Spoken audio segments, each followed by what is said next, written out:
Before touching a keyboard, let's discuss what React really is and how it relates to React Native. React is a framework developed by Facebook for building user interfaces. You do that by combining components together. This way, you can construct with ease even very complex interfaces.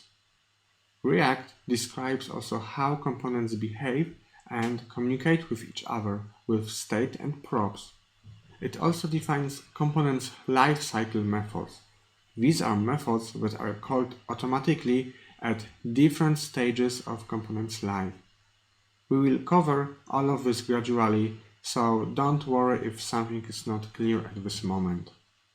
React Native is a framework for building native apps with React.